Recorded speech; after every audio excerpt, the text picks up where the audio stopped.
말씀드릴 이 말씀은 그렇게 유쾌한 그런 내용이 아닙니다. 오늘 본문의 말씀은 한 유대가 함락당하고 망하고 임금이 잡혀가고 비참하게 죽고 하는 그런 모습에 대해서 말씀을 하고 있는데, 저는 성경에 기록된 모든 말씀은 다 우리에게 주시는 교훈이 있고 메시지가 있다, 하나님이 주시는 메시지가 있다 생각을 합니다. 겸손하게 하나님의 말씀에 귀를 기울이면 주님께서 우리에게 말씀을 가르쳐 주시고 또 우리에게 교훈을 가르쳐 주시고 또 이 말씀을 통해서 듣고 치료받는 우리 모두가 될 수 있기를 주님의 이름으로 축원합니다. 성경에 보면 한 사람의 비극적인 종말을 그 3번 반복해서 자세하게 기록한 예가 없습니다. 이 시드기야의 경우는 3번을 거의 함께 기록을 하고 있어요. 열왕기하 25장에도 시드기야에 대해서 기록하고 있고, 또 예레미야 39장에도 기록이 되어져 있고, 오늘 본문에 예레미야 52장에도 기록이 되어져 있습니다. 한 사람의 비극적인 종말에 대해서 성경은 3번이나 반복해서 말씀을 하고 있어요. 한 군데서 말씀하면 충분하지 않겠습니까? 그 참 듣기 힘들고 어려운 이야기들인데, 그런데 이 이야기를 거듭거듭 3번이나 반복하고 있다고 하면 우리가 새겨들어야 할 말씀이 분명히 거기 있죠. 시드기야에 대해서 몇 가지 말씀을 먼저 드려야 되겠는데, 바벨론은 신흥 국가죠. 크게 일어나고 그래서 제국을 이루면서 한참 일어나는 이런 나라죠. 주변에 있는 여러 나라들을 침범해서 정복을 했습니다. 바벨론의 느부갓네살 왕이 유대도 또 이제 예외로 두지 않았죠. 이 성을 포위하고 임금을 잡아가고, 또 유대에 있는 아주 중요한 인물들, 또 중요한 기능공, 또 영향력을 발휘할 수 있는 사람들을 다 잡아갔죠. 그리고 자기 명령대로 움직일 수 있는 이 꼭두각시 왕을 하나 세워놓았습니다. 그 꼭두각시 왕이 시드기야입니다. 우리가 읽었던 이 시드기야라는 왕이죠. 처음에는 시드기야 왕이 바벨론의 말에 복종을 했어요. 잘 따랐습니다. 얼마 지나지 않아서 이 사람이 그 독립운동을 하고 싶은 마음이 있었는지, 주권을 찾아야 되겠다, 이런 생각을 가졌는지 다른 나라와 동맹을 맺었습니다. 그러니까 애굽이죠. 이집트의 왕과 그 외교 관계를 맺었는데 이집트는 별로 힘이 없었어요. 이집트와 그 외교 관계를 맺으면서 바벨론 왕을 배신한 거죠. 이제 거기하고 이제 모든 관계를 다 끊어버리고 말았습니다. 그래서 집권한 지 9년 만에 바벨론 왕이 그 군대를 이끌고 예루살렘으로 올라왔던 거죠. 그리고 성을 포위했습니다. 예루살렘 성이라고 해봐야 큰 성이 아니거든요. 큰 성이 아니라서 그냥 금방 이렇게 포위를 해버리고 말았어요. 문제는 옛날에 그 공성전이라고 하는 것은, 성을 공략하는 것은 성을 올라가서 부수고 이러는, 물론 이런 부분들도 있지만 거의 대부분의 경우는 이제 포위하고, 그래서 전부 다 스스로 자포자기해서 다 나올 때까지 기다리는 거죠. 이렇게 무려 18개월 동안을 포위를 풀지 않았습니다. 들어가는 사람도 없고 나가는 사람도 없도록 꽉 막고 있었던 것이죠. 18개월 동안 이 바벨론의 군대가 막고 있으니까, 그럼 이 성 안은 무슨 일이 벌어졌겠습니까? 이 성 안에는 지옥이죠. 이제 지옥 같은 그런 상황이 벌어지죠. 그 자민들 어떻게 편히 잘 수가 있겠어요? 이런 어려운 가운데 있으면, 그러면 하나님 앞에 또 하나님의 말씀을 또 생각하고 또 하나님의 말씀을 들으면서 움직이면 좋겠는데, 이 백성들은 여전히 그 우상 숭배하고 하나님을 떠나지 않습니다. 하나님을 떠난 삶을 돌이키지를 않습니다. 결국 하나님께서 예언하셨죠. 에스겔을 통해서 경고하고 이사야를 통해서 경고하시고 예레미야를 통해서 말씀하셨던 이 바벨론 왕을 통해서 유대 민족을 징계한다라는 그 말씀 그대로 이게 백성을 징계를 하게 되었습니다. 18개월 동안 성을 이제 포위를 하고 풀지를 않았어요. 그 상황이 얼마나 어려웠던지에 대해서 그 6절 말씀을 여러분 보세요. 6절 말씀에 보시면 이렇게 말씀하고 있죠. 그해 넷째 달 9일에 성중에 기근이 심하여 그 땅 백성의 양식이 떨어졌더라. 먹을 것이 다 떨어졌습니다. 먹을 것이 다 없어졌죠. 근데 이 부분에서 예레미야 애가는 이 부분을 아주 잘 설명을 해주고 있어요. 예루살렘이 함락되는 장면을 보면서 예레미야가 지은 슬픈 노래입니다. 애가죠. 예레미야가 4장 4절 말씀 한번 다 같이 한번 읽어볼까요? 다 같이 시작.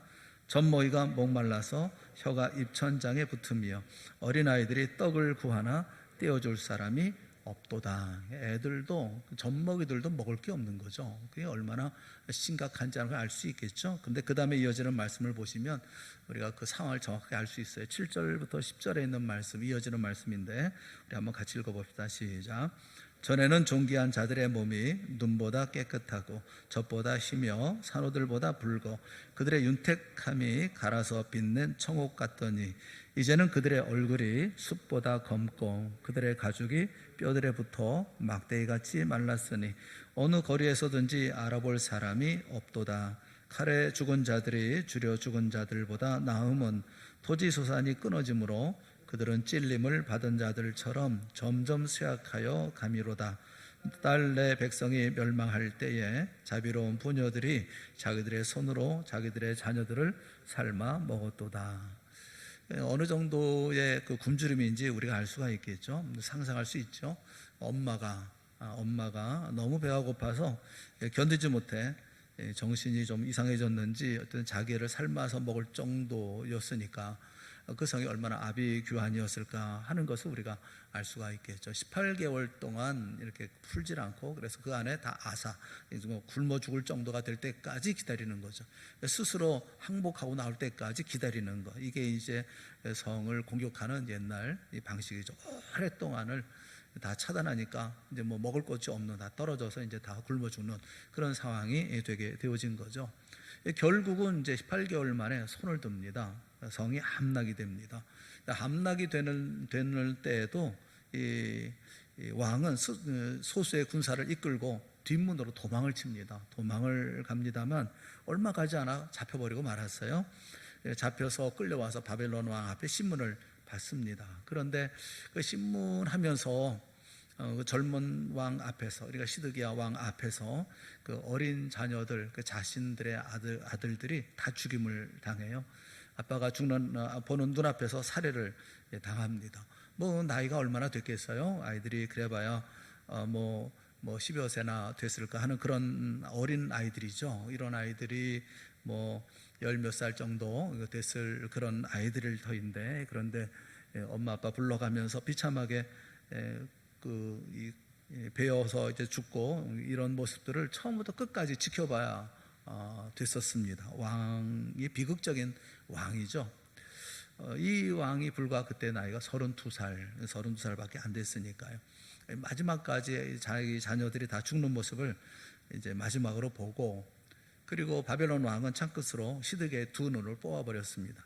다시는 반역하지 못하도록 하기 위한 것이죠. 그러니까 시드기야 왕은 마지막으로 본 것이 자녀들이 죽는 모습, 자녀들이 죽는 그 피를 토하고 죽는 그것이 시드기야가 마지막으로 본 장면이었죠. 그리고 다음에는 맹인이 되었습니다.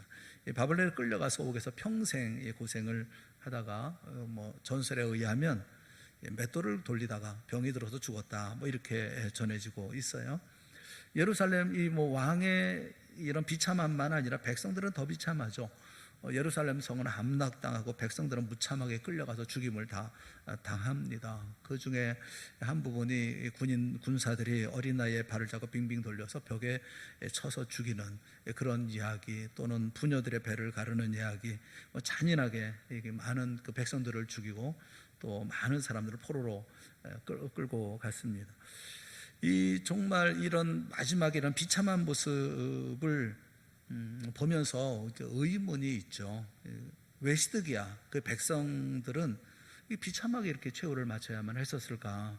하나님의 택한 백성인데, 또 하나님께서 축복하겠다, 복을 주시겠다 약속하신 그런 특별한 선민인데, 선택받은 백성인데 왜 이런 결과가 있는 것일까?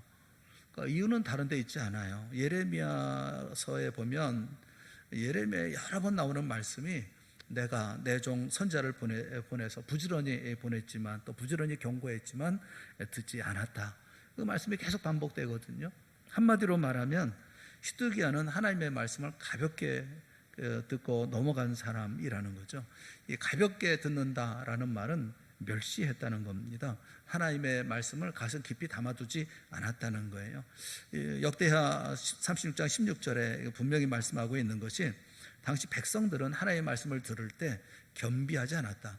마음을 강팍하게 해서 하나님의 말씀을 멸시했고 선지자들을 욕했다. 이렇게 말씀을 하고 있어요. 여러분, 그 세상에서 가장 무모한 게 뭐냐면 우리의 창조자 되시는 하나님, 또 우리의 왕 되신 예수 그리스도의 말씀을 우습게 생각하는 거예요. 이것만큼 무모하고 철없고 또 답답한 일이 없습니다. 어느 정도로 시드기야가 하나님의 말씀을 가볍게 여겼는지 우리 두 가지 측면을 우리가 오늘 생각을 해보려고 그래요. 요즘 우리가 코로나 때문에 더 바쁘고 뭐 그런 것 없잖아요. 요즘에 만남도 많이 줄어들고 또 우리가 혼자 있는 시간도 많고 그럴 터인데 우리가 다시 한번 우리 스스로를 돌아볼 수 있는 그런 시간이 됐으면 참 좋겠다는 그런 생각이 듭니다. 두 가지 측면에서 시드기야가 하나님의 말씀을 가볍게 여긴 그 몇 가지, 우리 두 가지를 생각을 해보려고 그래요. 하나는 그 부모님을 통해서 들려주는 하나님의 말씀을 가볍게 여긴 사람, 그 사람이 시드기야라는 것입니다. 시드기야의 아버지는 요시야입니다. 요시야 왕입니다. 이 요시야 왕은 아주 훌륭한 그런 왕입니다. 유대가 이미 기울어졌잖아요. 운명이 기울어질 대로 기울어졌어요. 뭐 세우려고 해도 세워질 수 없는 그런 나라이지만 이 요시야라는 젊은 왕이 마지막으로 몸부림을 치는 거죠. 하나님의 미워하는 우상을 다 청소를 합니다. 하나님이 하지 말라는 일, 그래서 왕권을 동원해서 백성들로 하여금 하지 못하도록 막습니다. 또 잊어버렸던 그 유월절을 다시 지킵니다. 그러니까 그 대종교 개혁을 일으키는 거예요. 행여나 하나님께서 마지막으로 한 번 더 용서해 주시고 이 나라를 구원해 주시지 않을까, 이런 마음을 가지고 기도하면서 종교 개혁을 이루어 나아갑니다. 그런데 이미 늦은 거예요. 나라는 기울 대로 기울어졌습니다. 그 하나님도 요시야에게 그 애쓰고 노력하는 그런 모든 것은 다 인정하지만 이미 잔이 흘러넘쳐 철철 흘러넘칠 정도로 이 모든 죄악을 어떻게 할 도리가 없는 그런 상태가 되어져 버린 거예요.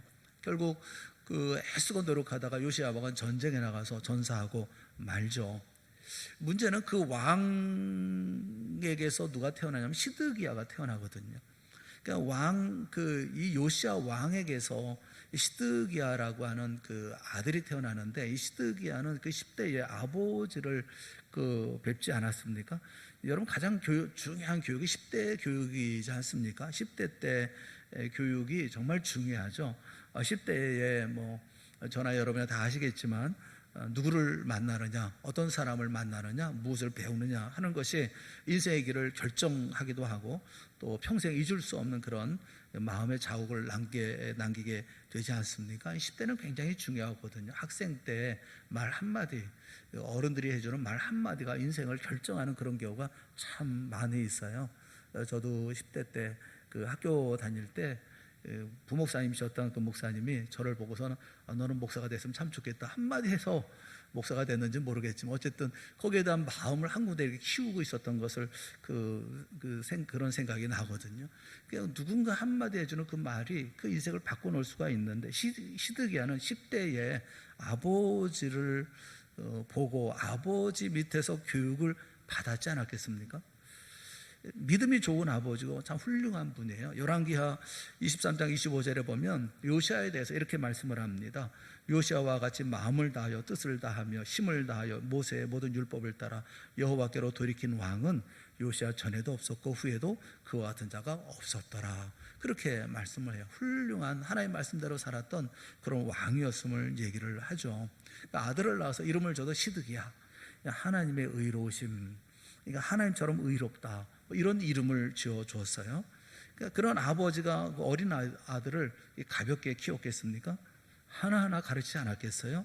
이 나라가 왜 이 모양이 됐는지, 이걸 어떻게 하려고 애를 쓰고 지금 노력하고 있는 것인지 그 아이를 앉혀놓고 조목조목 가르치지 않겠습니까? 그런데 이 시드기야를 이렇게 보면 어릴 때 아버지의 말씀을 별로 그렇게 중요하게 여기지 않았던 것으로 생각이 되어지는 거예요. 그래서 자녀를 키워보면 그런 자녀들이 있잖아요. 부모는 아주 신중하고 진지하게 그렇게 앉혀놓고 가르치고 그러면서 이건 이런 거야 저건 저런 거야 이렇게 얘기를 하는데 자식은 듣는지 마는지, 뭐 귓등으로 듣는지, 뭐 한 귀로 듣고 한 귀로 흘리는지, 그냥 뭐 대충 뭐 그러는 경우가 있지 않겠습니까? 우리 기도하고 또 믿음의 삶도, 우리 하나님을 섬기는 삶도, 주님이 어떠한 분인지 이렇게 얘기를 하는데도, 이 당부를 하는데도 아주 가볍게 받아들이는, 뭐 도대체 깊이 있고 진지하고 신중하게 생각하지를 않는, 그래서 중고등학교 거치고 대학교를 거치고 나중에 어른이 되어서 그래서 하나님한테 그 하나님의 손에 깨져, 그래서 주님 앞에 돌아오기 전까지 뭐 그렇게 여기는 그런 아이들도 있잖아요. 그 어릴 때부터 진지하게 하나님의 말씀을 듣는 사람이었다면, 그 아버지의 말에 대해서 깊이 숙고하는 그런 아들이었다면 시드기야는 이렇게 살지는 않았을 것이고 이런 결과도 있지 않았을까, 그런 생각이 드는 거예요. 여러분, 뭐 우리가 자녀들을 위해서 날마다 기도해야 되죠. 여러분도 가정에 자녀를 앉혀놓고 하나님의 말씀을 가르칠 줄 압니다. 또 자녀를 위해서 기도할 줄로 알아요. 그런데 하나님의 말씀이, 이 말씀을 대할 때 이렇게 가볍게 여기는, 그렇게 되지 않도록 여러분이 기도하는 거 굉장히 중요하거든요. 자녀를 가르칠 때 이렇게 간절함으로 기도하는 거 참 중요한 거예요. 여러분, 시드기야를 좀 거울로 삼아야 됩니다. 정말 진지하게 눈물로 간청하고 간구하고 얘기를 해야 돼요. 자녀들을 그냥 내버려 두면 안 되는 거예요. 학교, 뭐 공부 물론 중요하죠. 근데 여러분, 학교에서 1등하는 아이가 이 사회에서 1등 합니까? 꼭 그런 거 아니잖아요. 그 어떤 자리에 있든지 간에 보면 자신에게 주어져 있는 소명을 잘 감당하는 은사가 있잖아요. 그 은사를 잘 활용하는 그런 자녀가 될 수 있도록 하고, 어떤 자리에 있든지 그냥 잘 먹고 자기 인생 잘 살아가면 되는 거 아니에요? 자녀들이 자기 얘기를 잘 갈 수 있도록 도와주고, 그렇게 협력해주고 격려해주고, 그러면서 가야 되는 거 아니겠습니까? 뭐 그 앞길 막고 이거는 안 돼, 저거는 안 돼, 뭐 너는 이런 길로 가야 돼, 창피해서 못 보겠어. 여러분 창피하고 그거하고 무슨 상관이 있어요, 자녀가? 믿음을 잘 가르치는 삶을 살아야 되는 것이 아니겠습니까? 시드기야는 이 부모의 말씀을 잘 가볍게 생각했던, 그래서 이 자기 마음대로 이렇게 살았던 것 같아요. 여러분, 이런 걸 생각해 보면 부모만이 아니죠. 부모만의 얘기는 아니라고 생각합니다. 가정에도 보면 하나님의 말씀을 대언하는 대언자들이 있죠. 부부 중에 남편이 특별히 믿음이 좋으면 그래서 아내에게 자주자주 성경에 관한 말씀을 이야기해 주기도 하고, 그래서 이렇게 해서 이렇게 하면 안 되고 또 이렇게 해야 되고, 이야기하는 사람이 있다면 그 남편은 남편만이 아니죠. 하나님의 대언자죠. 하나님의 말씀을 나에게 얘기해 주고 있다고 한다면 그 사람이 하나님의 대언자 아니겠습니까? 가정에서 어린 자녀들이 그 역할을 하는 집도 있어요. 믿음 좋은 자녀들이 부모들이 그 이탈된 그런 행동을 하거나 뭘 좀 잘못하려고 하면, 그렇게 하시면 안 돼요. 엄마 그렇게 하면 안 돼요. 아빠 그렇게 하시면 안 돼요. 이렇게 얘기하면 어린 나이에 자녀의 말로만 듣지 마시고 하나님의 말씀을 대언하는 대언자로 우리가 여겨야 되는 것이 아니겠어요? 어느 경우든지 믿음 좋은 아내가 남편에게 하나님의 말씀을 가지고 뭐 얘기한다 그런다면 그 하나님의 말씀으로 들어야죠. 부인의 말로 당신이 뭘 알아? 여자의 말로 이렇게 듣지 말라는 겁니다. 나를 위해서 그 가정에 세워진 대변자, 하나님의 말씀을 대언해주는 대언자, 이렇게 생각을 해야 되지 않겠어요? 여러분, 우리는 평생 배워야 될 사람들 아닙니까? 완전한 사람이 누가 있어요?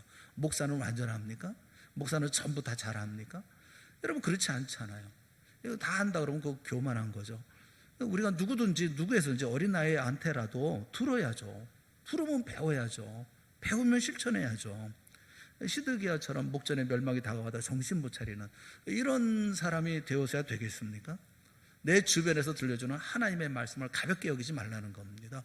내 주변에 사람들이 있잖아요. 그분들이 들려주는 말씀이 있잖아요. 내 가족일 수도 있고 나와 가까운 사람일 수도 있고 또 같은 교우일 수도 있고, 뭐 이런 분들을 통해서 내게 주어지는 말씀이 있다고 한다면 그 말씀을 듣고서 그러한가 또 생각해보고 다시 한번 곰곰 생각해보고 하나님께서 내게 원하시는 것이 뭔지 스스로 고쳐나가려는 마음을 가져야 되잖아요. 평생 우리는 배워야 되는 거 아닙니까?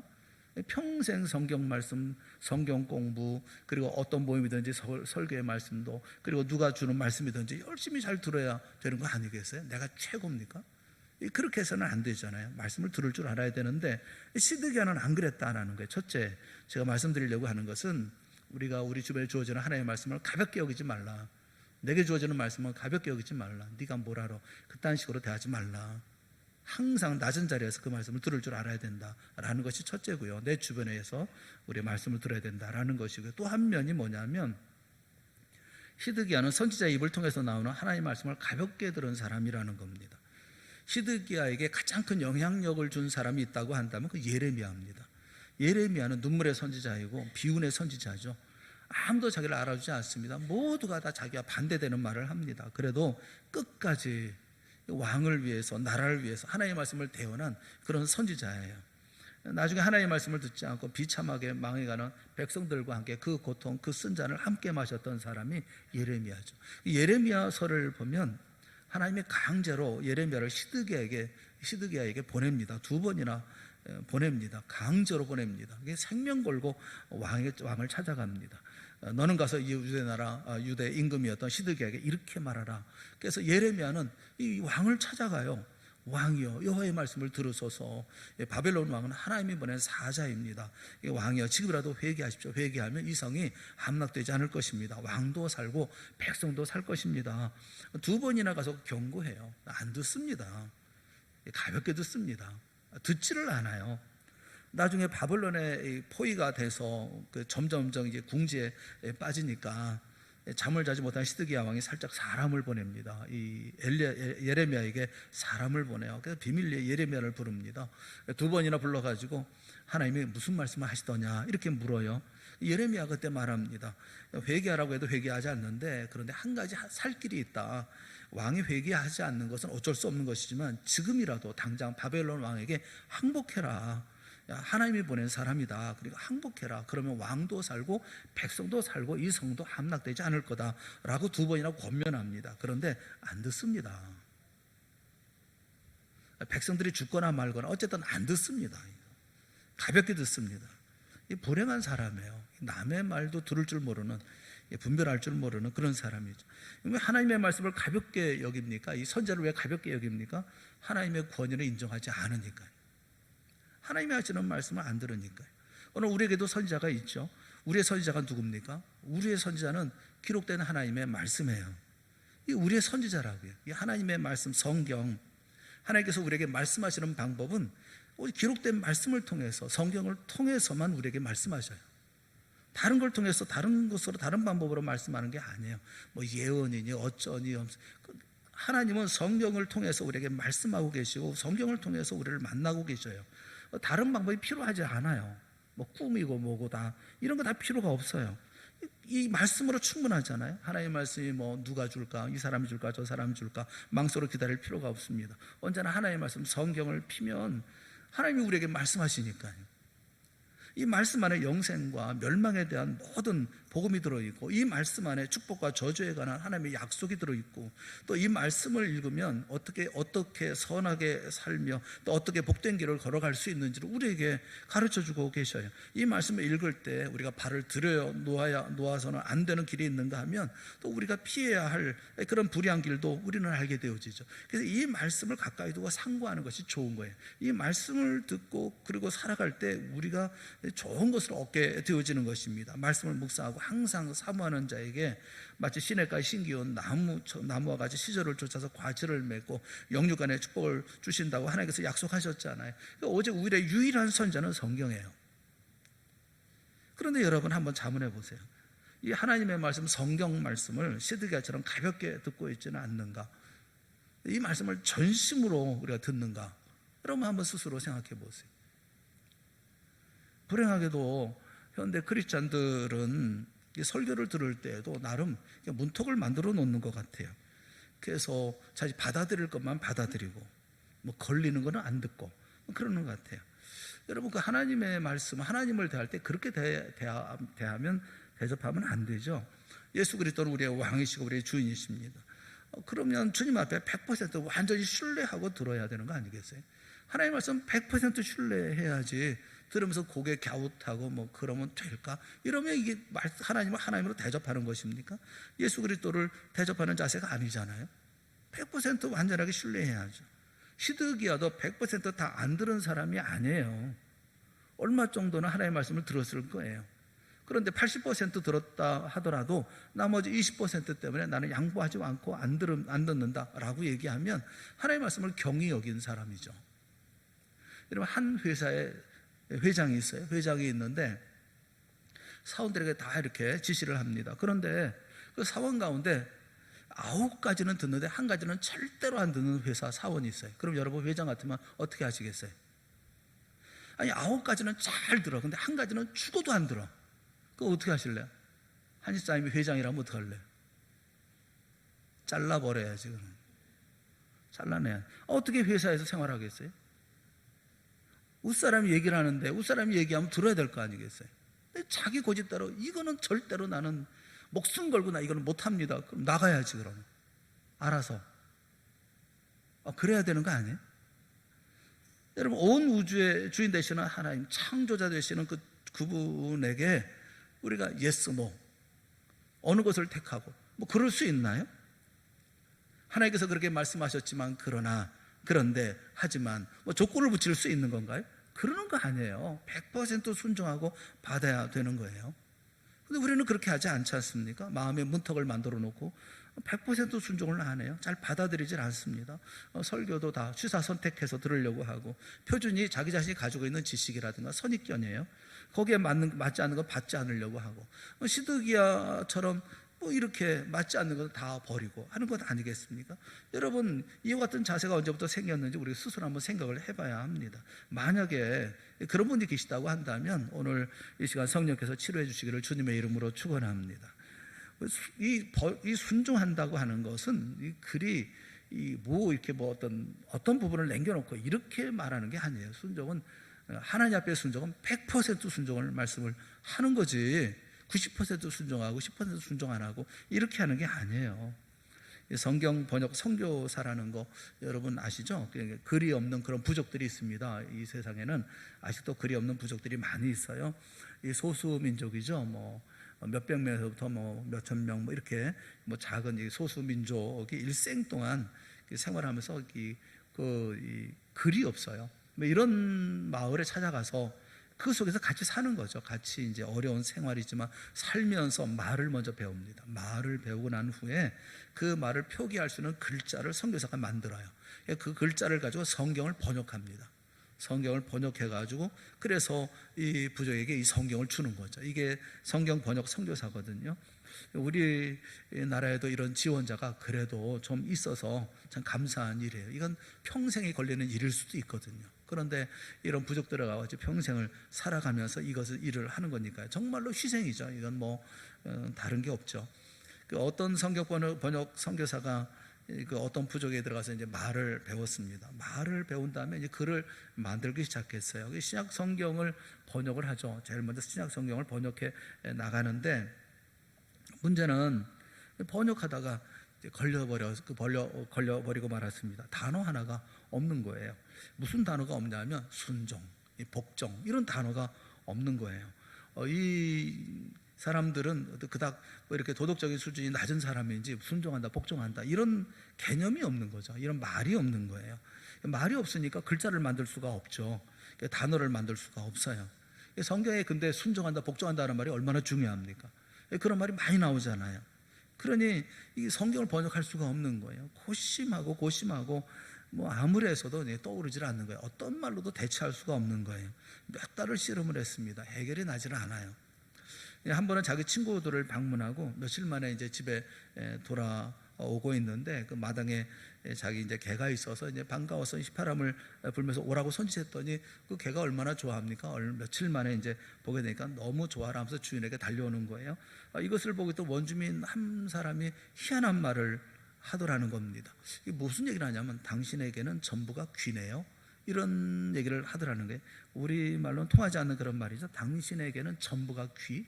그러니까 바꾸어 말하면 그 개는 전부 다 귀만 달려있다, 뭐 이렇게 얘기를 해야 되나요? 어쨌든 그런 비슷한 말을 했다는 거예요. 이 말을 들은 선교사가 이 사람들이 순종한다라는 말을 전부 귀이라는 이런 말로 통하는 모양이다. 그래서 그 성경을 번역하면서 복종이라는 말, 순종한다는 말을 전부 귀, 뭐 이렇게 번역을 했다는 거예요. 여러분 근데 들어보면 그 말이 참 재미있지 않습니까? 완전한 순종이 뭐죠? 완전한 순종, 전부 귀죠. 전부 귀. 그러니까 우리 자신 전부가 하나의 귀처럼 이렇게 다 듣는 거 아니에요? 그게 순종이잖아요. 하나님 향해서 어느 부분은 듣고 어느 부분은 듣지 않고 그러는 게 아니라 나의 인격 전체가 다 귀가 되어서 하나님의 말씀을 듣는 거죠. 이게 순종이죠. 다 듣는 거죠. 온 몸을 다해서 전신 모든 것을 다해서 다 듣는 거죠. 듣고 행동으로 옮기는 거. 잘 들었으니까 잘 듣고 잘 간직하고 잘 깨달았으니 또 순종하는 거 아니겠어요? 그런 것이 순종 아니겠어요? 여러분 나 자신 전부가 귀가 돼서 하나님 앞에서 아멘 하고 들어야 되는 것이 아니겠습니까? 여기 시드기야는 현재 벌어지고 있는 이 사건들이 있지 않습니까?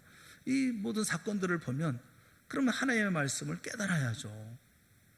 예언한 대로 됐잖아요. 예레미야가 선지자가 예언한 대로 모두가 되지 않았습니까? 성도 포위당했고 바벨론 왕이 지키고 있고, 예레미야가 몇 년 전부터 예언하고 이사야가 몇십 년 전부터 예언하고 또 그리고 바벨론에서 에스겔이 예언한 그 예언대로 이미 하나님의 심판에 이런 모든 그 역사가 예루살렘을 덮었잖아요. 사건이 터졌잖아요. 그렇다면 이 사건은 의미가 없는 사건이 아니지 않습니까? 분명히 의미가 있는 사건이잖아요. 이 사건 안에 하나님의 메시지가 담겨 있지 않습니까? 그리고 이 말씀을 듣고 있었다고 한다면 바벨론 왕이 왜 왔는지, 여기 하나님의 음성이 있을 것이고 바벨론 왕이 왜 포위하고 있는지 여기 하나님의 메시지가 있는 것 아니겠어요? 분명한 의미가 있는 사건이잖아요. 그런데 시드기야는 그와 같은 사건을 눈앞에 보고도 회개하지 않습니다. 왜냐하면 가볍게 보았으니까, 대수롭지 않게 생각했으니까요. 여러분이나 저나 여러분 우리의 삶에 자주자주 사건들이 있죠. 그 사건은 다 의미가 있는 사건이에요. 예수 믿는 사람에게 의미 없는, 뜻이 없는 사건은 하나도 없어요. 저는 그렇게 믿어요.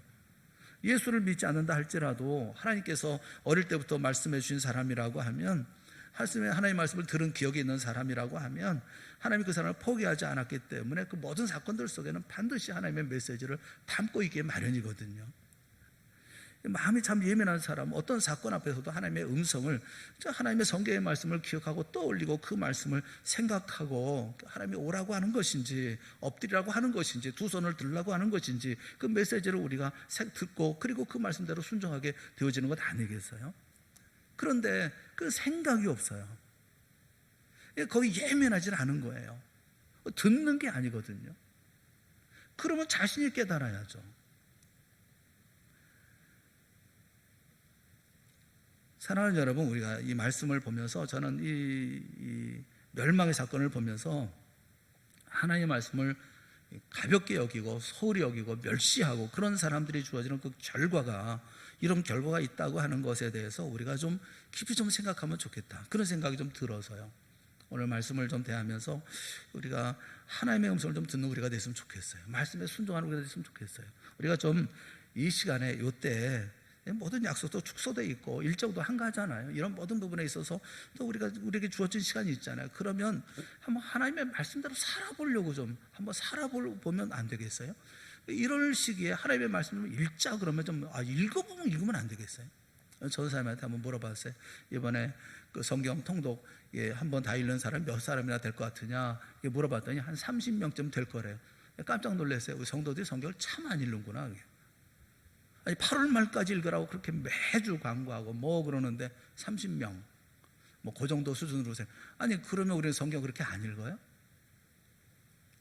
여러분 좀 힘을 다해서 읽자 그러면 열심히 읽어야죠. 지금 시간도 뭐래요? 열심히 읽고 성경 읽어서 한번 다 읽고 난 다음에 다 읽었습니다 표시해가지고 그래서 이렇게 해서 다 같이 기념품도 나누고 이게 좀 많은 분들이 성도들이 다 이렇게 기념도 받고 그러면 얼마나 좋겠어요. 30명 거 준비를 하면 될 것 같대요. 그러려고 이 일을 한 건가요? 성경보자? 여러분 지금 코로나19 때문에 다 어렵고 힘든 이럴 때 말씀을 좀 읽는 이런 기회가 되어줘야 되는 것이 아니겠어요? 말씀을 좀 읽고 말씀을 좀 기억하고 또 말씀대로 좀 살아보고 말씀에 근거한 삶을 좀 살아보고 해야 되는 것 아니겠습니까? 시드기야는 우습게 여겼잖아요. 하나님의 말씀을 듣는지 마는지 그러고 있지 않습니까? 우리도 마음을 반만 열고 반은 또 닫아두고 그럽니까? 온전한 마음으로 말씀을 받아들이는 삶을 살아야 되지 않나요? 여러분 8월 이제 시작하고 첫 주인데 여러분 성경을 다 읽을 수 있기를 주님의 이름으로 축원합니다. 네, 8월 말 되면 다 이렇게 성경 읽기 카드 다 써가지고 9월 첫 주에는 다 가져올 줄로 믿습니다. 예, 뭐 아멘 안 하면 성경 말씀대로 하나님 말씀대로 살아야 돼요. 여러분 우리가 저는 말씀대로 살면 그건 하나님이 책임져 주십니다.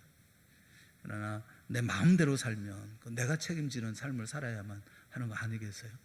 말씀대로 살아보자고요. 최선을 다해서 충성하면서 온전하게 주님께서 말씀하시면 그 말씀대로 생명 걸고 한번 살아보자고요. 하나님께서 우리를 어떻게 어떤 길로 인도하시는지 우리가 확인도 하고 또 그러면서 그것도 우리의 간증으로 삼고 살아야 되지 않겠습니까? 오늘 말씀을 좀 보면서 히드기야 이와 같은 멸망 이런 그 비참한 최후를 말씀을 보는 이유는 우리는 결코 그럴 리는 없겠지만 그러나 우리가 적어도 하나님의 말씀대로 살아보려고 몸부림치고 애쓰는 그런 기회는 되어야 되지 않을까. 2020년 이렇게 보내다 끝내실래요? 하나님의 말씀을 읽고 그 말씀대로 살아보기 위해서 애쓰고 노력하고 온 힘을 다해서 우리에게 주어진 1분 1초 쪼개서 하나님의 말씀대로 순종하며 살아보려고 하는 2020년이 되어져야 이것이 우리에게 의미 있는 한 해가 되지 않겠습니까? 여러분 다시 한번 깊이 스스로 돌아보고 히드기야 같은 비극을 겪는 이가 하나도 없는 우리 동산교회가 되어질 수 있기를 바랍니다. 진심으로 하나님을 순종하고 따르는 거룩한 백성의 삶을 살아가는 우리 모두가 다 되어질 수 있기를 주님의 이름으로 축원합니다. 우리 함께 기도하겠습니다. 사랑의 하나님 아버지 은혜를 감사합니다. 우리로 하나님의 백성 되게 하시고 하늘 백성으로 이 땅의 삶을 하나님의 말씀을 순종하며 하나님의 법을 지켜 살아갈 수 있도록 인도하여 주셨으니 감사합니다. 이 땅에서 어떤 자리 어떤 상황이라 할지라도 내게 말씀하시는 주의 음성을 들을 줄 아는 열려진 귀를 가지고 삶을 살게 하시고 들려진 대로 순종하며 나아가는 우리 모두가 다 되어질 수 있도록 큰 은혜 베풀어 주시옵소서. 우리 모두에게 복 주시기를 원하시는 줄 압니다. 우리 모두가 다 주님께서 예비하신 복을 다 누리는 복된 2020년의 한 해가 되어질 수 있도록 주 앞에 무릎을 꿇고 또 주 앞에 오직 주님만 바라보고 또 귀 열어 주의 음성을 듣는 우리 모두가 되게 은혜 베풀어 주시옵소서. 예수님의 이름으로 간절히 기도드리옵나이다. 아멘. 우리 다 같이 자리에서 일어나셔